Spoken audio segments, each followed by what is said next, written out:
Jagannath food and ফানে আপনাদের সবাইকে স্বাগত। আজকে নিয়ে এসেছিলাম নতুন রকমের একটা রেসিপি, সেমাইয়ের চাউমিন।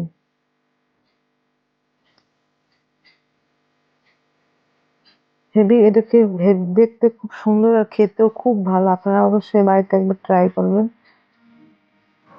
আর তেল মশলা ছাড়াই একদম।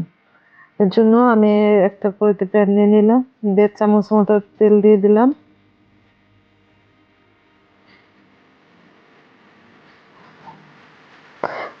তেলটা একটু গরম হয়ে যাবে, তারপরে আমি 2 প্যাকেট, মানে 2 বাটি হয় রাইসের সেমাই, ওটা নিয়েছি।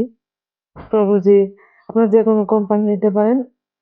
দিয়ে সেমাইটা একটু ভালো মতো ভেজে নিতে হবে, একটু একটু একটু লালচে লালচে করে ভেজে নিতে হবে, তাহলে সুন্দর হবে, একদম গায়ে গায়ে লেগে যাবে না, একদম ঝরঝরে হবে। একটু ভালো মতো ভেজে নেবে, একটু লালচে লালচে হয়ে গেলে দিয়ে আমি পাশেই জল গরম করে রেখেছিলাম, ওই বাটিতেই 2 বাটি গরম জল মানে দিয়ে দেবো। দিয়ে ঢেকে রেখে দেবো 2 মিনিটের মতো, ওটা একদম সিদ্ধ হয়ে যাবে। আর টেস্ট অনুযায়ী লবণ দিয়ে দেবো।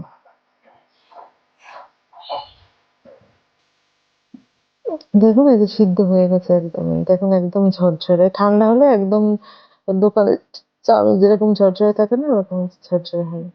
এদিকে আমি আর এক চামচের মতো তেল দিয়ে দিলাম কড়াইয়ে, একটু সরিষা দিয়ে দিলাম। তার মধ্যে অল্প একটু হিং দিলাম। হিংটা দিলে ফ্লেভারটা সুন্দর হবে। আর কারি পাতা, এবার সবজি নিলাম, বাঁধাকপি, বিনস, ক্যাপসিকাম, গাজর, মটরশুঁটি সবকিছু নিয়েছি। নিয়ে বেশ ভালো মতো একটু কাঁচা লঙ্কা কুচি আর অল্প একটু আদা গ্রেট করে নিয়েছি। হাই হিটে সবজিটাকে ভালো মতো ফ্রাই করতে হবে, ফ্রাই করে একদম সুন্দর চাউমিন যেরকম বানানো হয় এরকমই। আর একটু মানে জলটা শুষে যাবে, তারপর আমি লবণটা দিয়ে দিলাম। দিয়ে বেশ ভালো মতো নাড়িয়ে চাড়িয়ে সিদ্ধ হওয়া পর্যন্ত চালাতে চালাতে হবে। এবার আমি একটা টমেটো দিয়ে দিলাম কেটে। আপনারা না চাইলে টমেটো স্কিপও করতে পারেন, তো দিলে টেস্টটা খুব সুন্দর হয়। দিয়ে বেশ ভালো, শুধু নাড়াতে চাড়াতেই হবে, নাড়াতে চাড়াতে একটু সিদ্ধ সিদ্ধ ভাব হয়ে যাবে।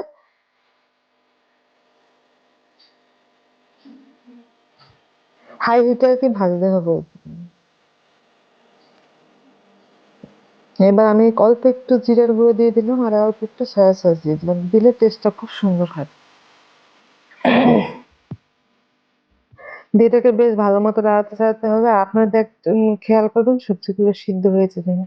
এবার দেখেন এই যে সেমাইগুলো একদম ঝরঝরে হয়ে গেছে, দেখেছেন? এবার সবজিটা রেডি হয়ে গেছে, এবারে সেমাইগুলো দিয়ে দেবো। খুব সুন্দর একটা ব্রেকফাস্ট বানাতে পারেন, আপনার টিফিনও বানাতে পারেন। এবার ধনেপাতা দিয়ে দেবো, একদম রেডি হয়ে গেছে। একটু নাড়িয়ে চাড়িয়ে ঢেকে দিলে ব্যাস, ভাপে একদম সুন্দর হয়ে যাবে, টেস্টটা খুব সুন্দর হয়। আপনারা অবশ্যই বাড়িতে এরকম ট্রাই করবেন। আর ভালো লাগলে অবশ্যই কমেন্ট করে জানাবেন, লাইক করবেন না, সাবস্ক্রাইব করবেন। খুব সুন্দর হয়েছে।